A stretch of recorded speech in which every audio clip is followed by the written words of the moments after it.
রাসূল সাল্লাল্লাহু আলাইহি সাল্লাম বলেছেন, মানুষের হৃদয় যদি যর্রা পরিমাণ, ধুলাবালি পরিমাণ, ধুলিকণা পরিমাণ যদি ঈমান থাকে, আল্লাহ তাকে শাস্তি দিবে অথবা ক্ষমা করবে। ক্ষমা করে দিলে সে জান্নাতে চলে গেল। কিন্তু যদি আল্লাহ শাস্তি দেয়, ওই যে ধুলা পরিমাণ, আল্লাহ একটা সময় তার শাস্তি মওকুফ করে তাকে নিয়ে আসবে, তাকে জীবনের নহরে গোসল করে তাকে পবিত্র করবে, তাকে জান্নাত দিবে। সুবহান। তুমি কি জানতে চাও না এই অপরাধটা কি? যেই অপরাধ না থাকলে মানুষের হাজার অপরাধ আল্লাহ চায় ক্ষমা করবে, অথবা তাকে শাস্তি দিয়ে ক্ষমা করবে। আল্লাহ চায় তাকে শাস্তি ছাড়া ক্ষমা করবে, অথবা আল্লাহ চায় তাকে শাস্তি দিয়ে ক্ষমা করবে, কিন্তু আল্লাহ ক্ষমা করবে। মানুষ শোনো, তুমি শোনো, ওই অপরাধ কি? যেই অপরাধ করে যদি তুমি ক্ষমা না চেয়ে মরে যাও। আমি শুরুতে তোমাকে বলেছি আমিরাবাদের মানুষ, যে তুমি যে কোনো অপরাধ করো, শিরক, বিদআত, যে কোনো অপরাধ করো তুমি যার রবের সাথে সংশ্লিষ্ট, তুমি দুনিয়াতে ক্ষমা চাইলে ক্ষমা করার মালিক কে? তুমি রবের কাছে যদি অন্তর থেকে ক্ষমা চাও, তিনি বলেছেন তুবু ইলাল্লাহ তাওবাতান নাসুহা আসা রাব্বুকুম।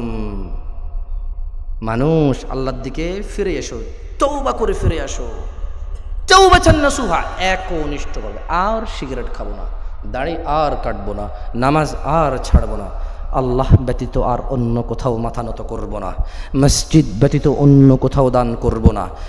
বলুন তো পৃথিবীর সবচেয়ে বড় অপরাধের নাম কি? আফসোস, আফসোস। আপনি যদি পৃথিবীর সবচেয়ে বড় অপরাধের নামই না জানেন, তাহলে ওই অপরাধে কি আপনি ওই অপরাধ করছেন, নাকি ওই অপরাধ থেকে আপনি মুক্ত আছেন আপনি জানবেন কিভাবে? আপনি একটা জিনিস নামই জানেন না যে এটা একটা অপরাধ, এইটার মানে এটার মানদণ্ড হচ্ছে এটা এই সাইজের অপরাধ। আপনি অপরাধেরও নাম জানেন না, অপরাধ এটার মানে সাইজও বুঝেন না। এখন আপনি যেই অপরাধ থেকে মুক্ত আছেন আপনি কিভাবে বুঝবেন? কি আমার কথা খারাপ লাগছে শুনতে? বলবো এভাবে? আপনারা রাগ করেন তো, আপনাদের সাথে মেলে না যে আমার কথা।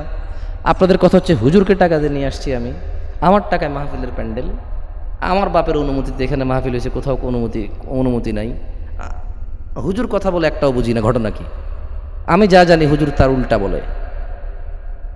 আপনারা রাগ করেন, গালাগালি করেন, কিন্তু কোনোদিনও নিজে যা বলেন তা যাচাই করেননি, আর যারটা শুনে তার সাথে দ্বিমত তারটাও যাচাই করেননি। বড় আফসোস। আপনি মনে করেছেন এভাবে পার পেয়ে যাবেন। আমিরাবাদের মানুষ শুনুন, ইউবাশশিরুনহুম ইয়াওয়াদ্দুল মুজরিমু লাউ ইফতাদি মিন আযাবি ইয়াওমিযিন বিবানি। আল্লাহ বলছেন সেদিন আপনি অপরাধীদেরকে দেখবেন, অপরাধী ব্যক্তি তার অপরাধের মুক্তিপণ হিসেবে আল্লাহকে দিবে তার সন্তান, ছেলে মেয়ে সব কটাকে আল্লাহকে দিয়ে বলবে আল্লাহ এগুলো কেন আমাকে ছেড়ে দেন। যাচাইয়ের সময় নেই। হুজুরের কাজ। হুজুর কি কারা কারা বলতে পারে হুজুর কোন দেশি ভাষা? আপনি তো এতটুকু বুঝেন না, নিজেকে অনেক কিছু। আমি এখন বলতে পারি যে তুমি কি বোঝো, আর আমি অ্যাটলিস্ট এতটুকু বুঝি যে হুজুর তো উপস্থিত। যে লোক নাই তাকে হুজুর বলা যাবে না, কেন এটা আরবি ভাষা। আই মানি আমি, ইউ মানি তুমি, তাই বলি কি এটা অন্য কিছু মনে হয়ে যাবে নাকি? আই মানি তো আমি, ইউ মানি তো তুমি। এটাকে ইংলিশে কি বলে? পেপার। কি বলে? বাংলাতে কাগজ বলে। জিনিস কয়টা? নাকি দুটা হয়েছে তাই দুটো হয়ে যাবে? কোনটা? দুইটা হবে না। তার মানে নামের পার্থক্য। জিনিস কয়টা? একটা। আপনি তো বুঝতে চান না কথা, আপনি তো কথা বুঝতে চান না। নাম পরিবর্তন হলেই তো মানে ভাষা পরিবর্তন হলেই তো জিনিস পরিবর্তন হয়ে যায় না। অমুক অনেক বড় হুজুর, তর্ক করতেছেন চায়ের দোকানে, অথচ হুজুর বলতেছেন সেখানে নাই। তো আপনি কি বুঝেন? এবার বোঝেন আপনি। আমি আপনাকে বোকা বলতে এখানে আসি নাই। আমি আপনাকে অনুরোধ করে বলছি যে আপনি কতটুকু বুঝেন এবার বুঝে নেন। আরবি যে ভাষা, আল্লাহ বলেছে ইন্না আনজালনা কুরআনান আরাবিয়্যান লাআল্লাকুম তাআকিলুন। ও মুহাম্মদ সাল্লাল্লাহু আলাইহি ওয়াসাল্লাম, আমি কোরআনটাকে আরবিতে নাজিল করেছি। সূরা ইউসুফে আল্লাহ বলছে যাতে আপনি বুঝতে পারেন। তো আমাকে আল্লাহ কোন ভাষায় সৃষ্টি করেছে বলেন তো? তো আমি যদি এখানে আরবিতে কথা বলি আপনি বুঝবেন? একে তো আপনি আরবিতে কথা বললে বুঝবেন না, আবার যদি আপনাকে বলি যে আপনি কথাটা আরবি বলতেছেন, কথাটা ভুল, আপনি মানতেও চান না। অমুক উনি অনেক বড় হুজুর, মানে উনি অনেক বড় উপস্থিত, এটা কিসের সম্মান হইল কথাটা? এখন তো বলবেন যে আপনারা এত টাকা খরচ করে নিয়ে আসতে, আপনি হুজুরের অর্থ বুঝেন। আরে আপনি তো হুজুরের অর্থ বুঝেন, আপনাকে কি ওয়াজ করবো আপনাকে বলেন? আপনি তো এইটাই বুঝেন না, আপনি মনে করতেছেন যে এটা কোনো বিষয় হলো কথা বলার। আরে আমিও তো বলি আপনি এটাই তো বুঝেন না, যেটা বিষয় না এটাই তো আপনি বুঝেন না, আবার বিষয় কি বুঝবেন? যাই হোক, এখানে কাউকে ছোট করতে আসেনি। শুনুন মানুষ, আল্লাহকে ভয় করুন। মসজিদের আজান হয়ে গেলে আপনার কাছে কোনো উপায় নেই। আপনার মা মরে গেলে কি জীবন দিতে পারবেন? জীবন দিতে পারবেন? এই ছেলে তুমি দাঁড়াও, দাঁড়াও, দাঁড়াও। ওকে কি এখানে মেয়ে বানাইতে পারবেন? কেউ আসে ফু দিলেও মেয়ে হয়ে যাবে? বসো। এই তুমি দাঁড়াও। কেউ আছে ওকে ফু দিলে বৃদ্ধ করে দিবে? কেউ কি আছে যুবককে ফু দিয়ে বৃদ্ধ করবে? আছে? ওকে ওর 2 ইঞ্চি কম করে দিবে হাইট, ওর উচ্চতা কমাই দিবে? আছে কেউ? ওরে ইনস্ট্যান্ট এখন ওরে 1 বিঘত উপরে লম্বা করে দিবে? পারবে কেউ? পারবে না। সলা তো ছাড়তে পারবেন না, কোনো অপশন নেই। বসো। ইসলামে এমন একটা ফাঁক ফোকর নাই, এমন একটা অপশনই নাই যে নামাজ পড়া না পড়লেও চলবে, রোজা না রাখলে চলবে, আরেকজনে রেখে দেবে, টাকা দিয়ে দেবো, আমি অসুবিধা, আমি অসুস্থ, হজ আমি পারিনি, আমার ছেলে সন্তানের টাকা পয়সা হয়েছে, আমি নিয়ত করেছিলাম মরে গেছি, আরেকজনকে পাঠাই দিয়েছে আমার বদলে, করে ফেলবে। আমি এখন দরিদ্র, জাকাত দিতে পারি না, হঠাৎ করে পয়সাওয়ালা হয়েছে, জাকাত দিয়ে দেব। যেমন মানুষ মরে গেলে রূপ দেওয়া যায় না, যেমন ছোট যুবককে ফু দিয়ে বৃদ্ধ করা যায় না, যেমন ছেলেকে মেয়েতে রূপান্তরিত করা যায় না, যেমন মানুষের উচ্চতাকে, মানুষের কদ উচ্চতাকে হঠাৎ করে বাড়িয়ে দেওয়া যায় না, অথবা হঠাৎ করে কমিয়ে দেওয়া যায় না। এগুলো কি পসিবল? একজন মানুষ লাগবে আমার, যে 1 লাফ দিয়ে স্টেজের উপর উঠবে এখন মাটি থেকে, 1 কোটি টাকা পুরস্কার। পারবে কেউ? আর একজন তো অন্তত, তোমরা তো অনেক শিয়ানা মানুষ, পারবা না? কিছু হইলে তো রাস্তায় যায় গাড়ি ঘোড়া ভাঙো ইসলামের নামে, তাও আবার কিছু হইলে যে রাস্তা আটকায় দাও। কার? সাধারণ জনগণের, খেটে খাওয়া মানুষের। একজন সাহসী মানুষও নাই, এ মাটি থেকে লাফ দিয়ে স্টেজের প্যান্ডেলের উপর উঠবে? পারবে না? মানে এই ছাদের উপর উঠবে? পারবে? এটা সম্ভব? 1 কোটি টাকা দিলেও সম্ভব না। বুঝে দেখেন। আর আপনি মনে করতেছেন যে হুজুর কই থেকে আনবে 1 কোটি টাকা? অসুবিধা নেই, আমি আলহামদুলিল্লাহ পয়সাওয়ালা মানুষ। আরে মানুষদের কাছে চাইলে দিবে মানুষ। যদি বলি যে ভাই বিপদে পড়ে গেছি, 1 কোটি টাকা আটকা, 5 বছর লাগলো, ইনশাল্লাহ মানুষ আস্তে আস্তে দান সদকা করে হলো আমার ঋণ মুক্ত করে দেবে ইনশাআল্লাহ। দুঃখিত, এটা দুষ্টামি করলাম, বাট কিন্তু কথাটা আমি একটু বুঝার চেষ্টা করুন। যেমন আপনি মাটি থেকে লাফ দিয়ে ঘরের চালে উঠতে পারেন না, ঠিক আপনি নামাজ ছাড়তে পারবেন না, কোনো অপশনই নাই। কিন্তু আপনি এটাকে ধার দিচ্ছেন না। আপনি মনে করতেছেন যে জামশেদ ভাই এটা কি বলে, এই যে আজান হচ্ছে আমি দাঁড়ায় আছি, লে কেয়া করে গাবে। আমি যখন বলছি আপনাকে লাফ দিয়ে ছাদে উঠতে পারবেন মাটি থেকে, বললেন না। বললাম 1 কোটি টাকা দিও, বললেন না।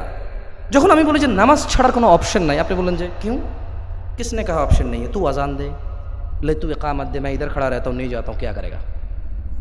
আপনি বলছেন যে তুই আজান দে, তুই একামত দে, তুই নামাজ পড়া, আমি এখানে দাঁড়াইছি। বাজিয়ান নজাইম নজে তুই কি করবি না? হয়েছে হয়েছে, চিটাঙ্গের হয়েছে। লা ইলাহা ইল্লাল্লাহ, আস্তাগফিরুল্লাহ আযীম।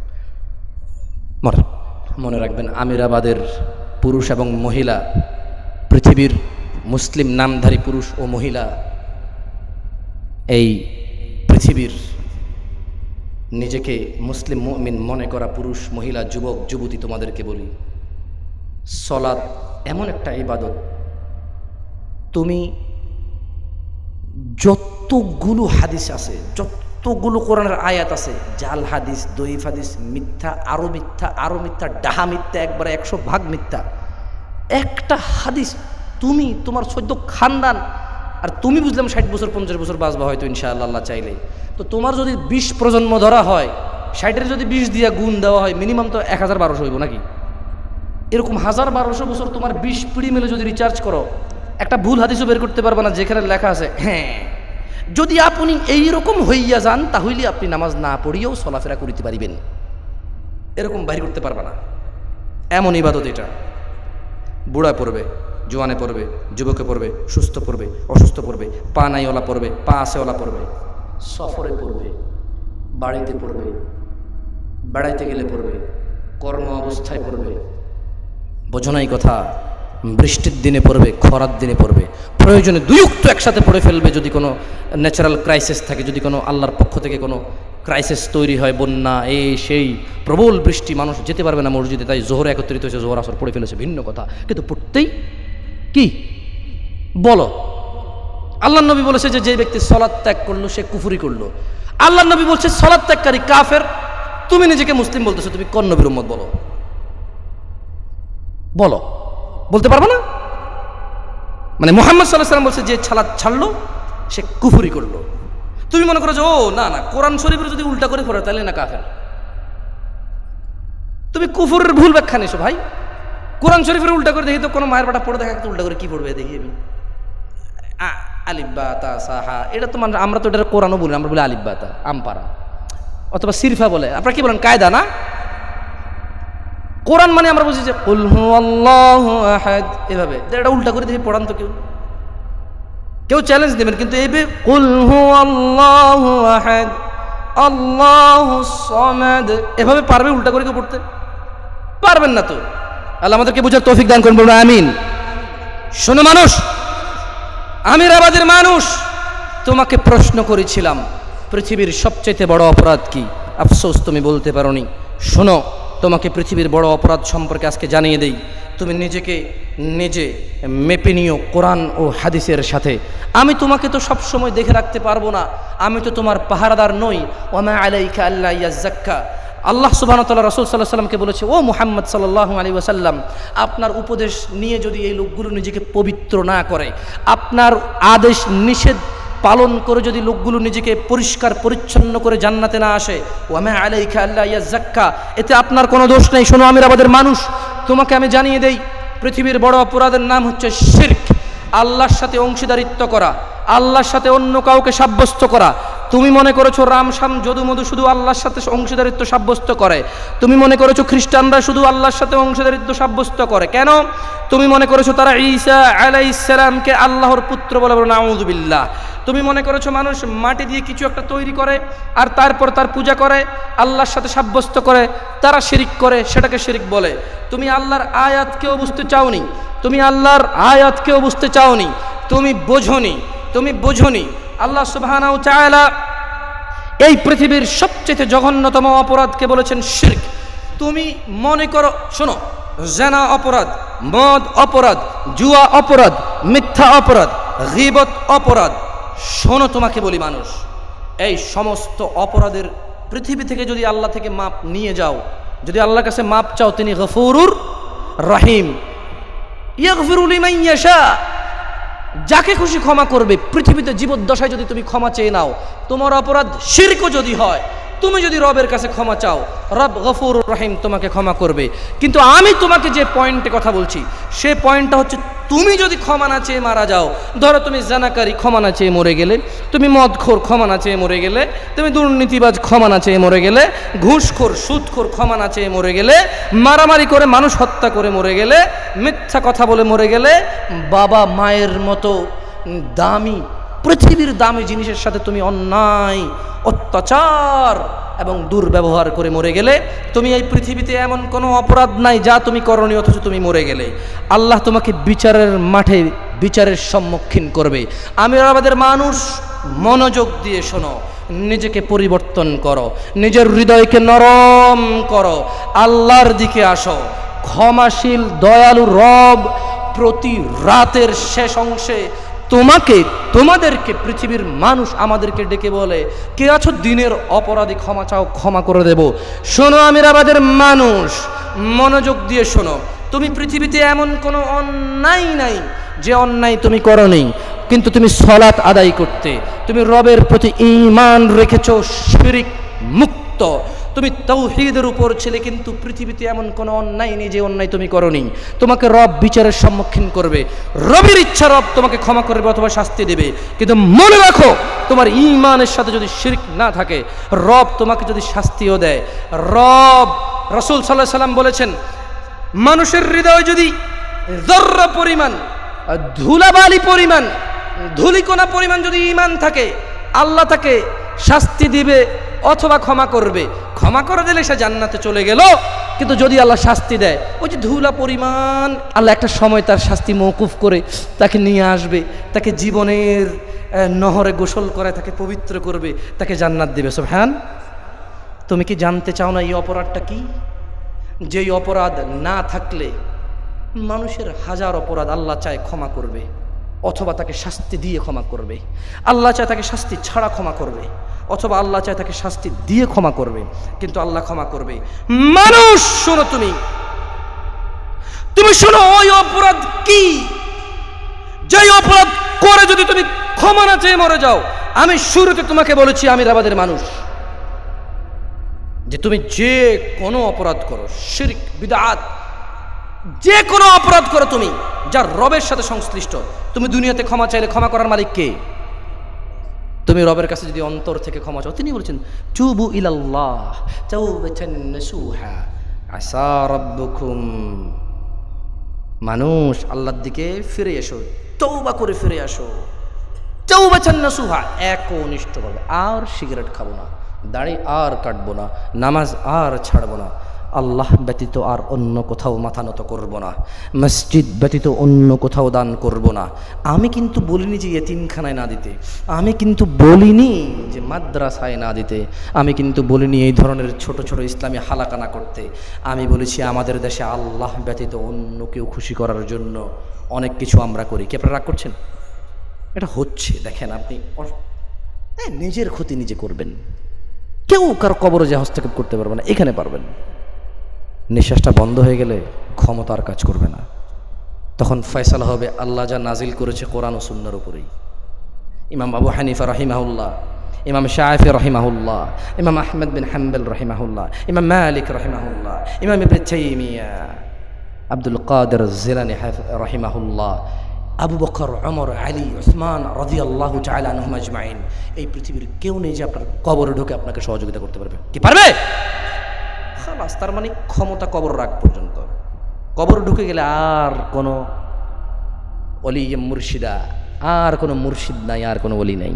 তখন ওলিকে, মুর্শিদকে আর কেউ নাই। আর অহংকার করিয়েন না। শোনেন,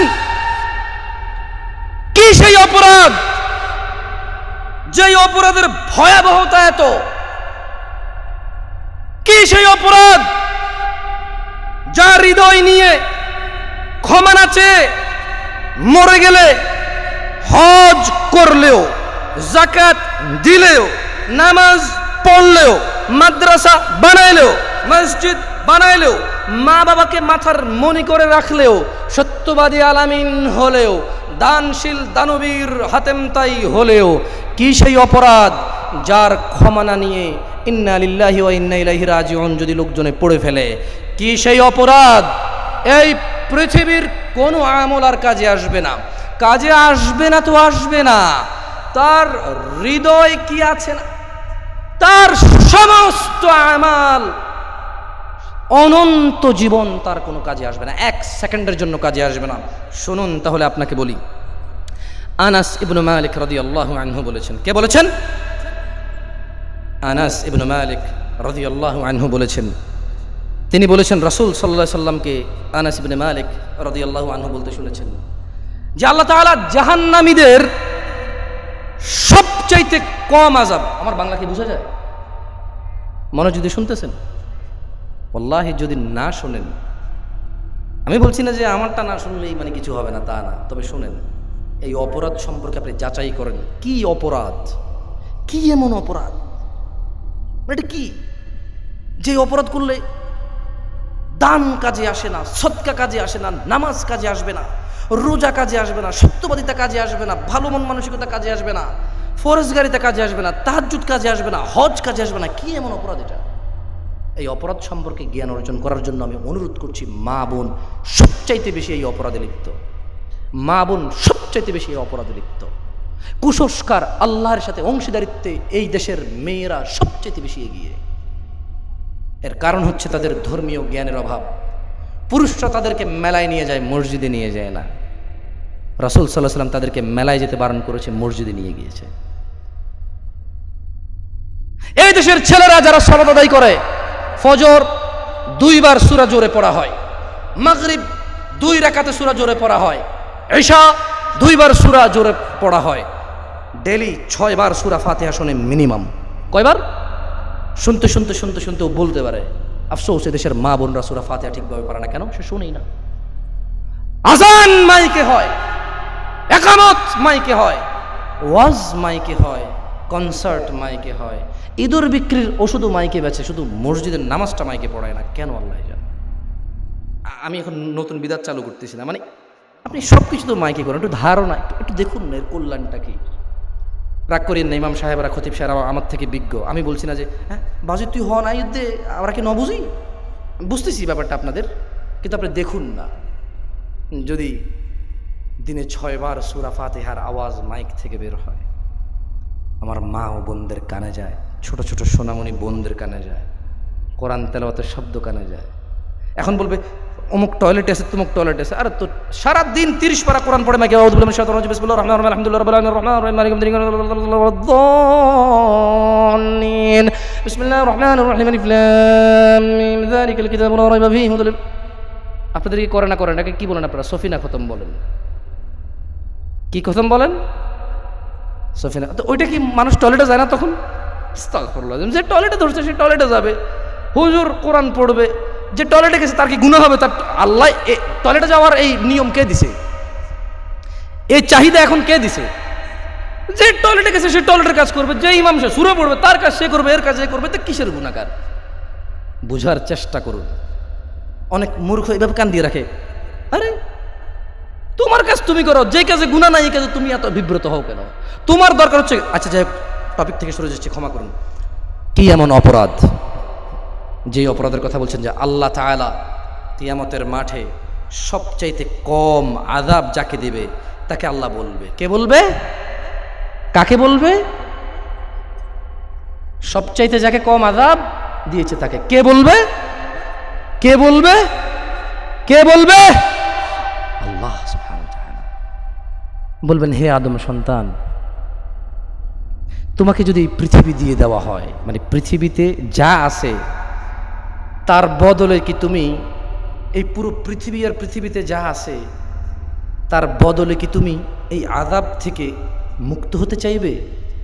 সে বলবে, ইয়া আল্লাহ, এই পৃথিবী আর পৃথিবীতে যা আছে সবের বিনিময়ে আমি শুধু আমার মুক্তি চাই। কি চাই? কি চাই? জানেন, রব, যেই রব বলেছে জমিন থেকে আকাশ অবধি গুনাহ করে আসো, জমিন থেকে আকাশ অবধি ক্ষমা নিয়ে আসবো, শিরিক করিও না আমার সাথে, যে রব এত দয়ালু জমিন থেকে আকাশ পর্যন্ত গুনাহ ক্ষমায়ের জন্য আপনাকে বলেছে, তিনি কথা দিয়েছে যা করে দেব ক্ষমা। কত গুনাহ করবা বান্দা? কি গুনাহ? 60-70 বছরের জীবন, কি গুনাহ, কি অন্যায় আমার সাথে করবা? আমার কতটুকু রাগ করাবা? আমি আল্লাহ কিয়ামতে তোমার সামনে আসবো জমিন থেকে আকাশ পর্যন্ত দয়া আর ক্ষমা নিয়ে। কি সুবহান। কিন্তু শিরিক করতে না করেছে আল্লাহ ওই সবচেয়ে কম আযাব দেওয়া ব্যক্তিকে বলবে, শোনো, তুমি যখন আদমের ওরসে ছিলে, আদম সন্তান শোনো, আমি আল্লাহ কিন্তু তোমার কাছে এর চেয়ে অনেক কম চেয়েছি।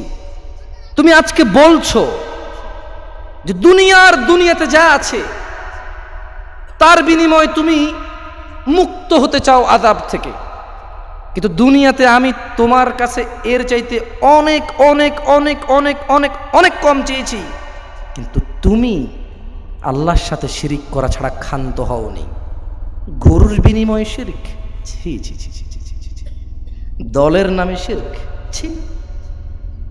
ওই যে বলেছিলাম ইউবাসসিরুনাহুম, সেদিন দেখবেন ইয়াওয়াদ্দুল মুজরিমু লাউ ইফতাদি মিন আযাবি ইয়াউমিযিন বিবানি, অপরাধী আল্লাহকে দিতে চাইবে মুক্তিপণ হিসেবে সন্তান সন্ততিকে, ও সাহিবাতিহি ওয়া আখি, তার স্ত্রী তার ভাইকে, ও ফাসিলাতিহি আল্লাতী তুই, তার জ্ঞাতি গোষ্ঠীকে যারা তাকে আশ্রয় দিত, ওমান ফিল আরদি জামিআন সুম্মা ইউনজি।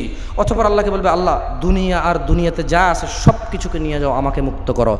এত দয়ালু রব, যে রব বলছে জমিন থেকে আকাশ পর্যন্ত অপরাধী হয়ে তুই আয়, জমিন থেকে আকাশ পর্যন্ত ক্ষমাকারী হয়ে আমি আসবো, তোকে ক্ষমা করবো, জান্নাত দেব। সুবহান। ওই রব বলবে, কাল্লা, না, কখনো নয়, ইন্নাহা লাযা, এটা লেলিহান আগুন, নাযাআতাল লিশাওয়া, এটা মানুষের মাথার চামড়া খসে দেবে। অতঃপর জাহান্নাম ডাকবে প্রত্যেক অহংকারী সত্য থেকে বিমুখ অপরাধীকে।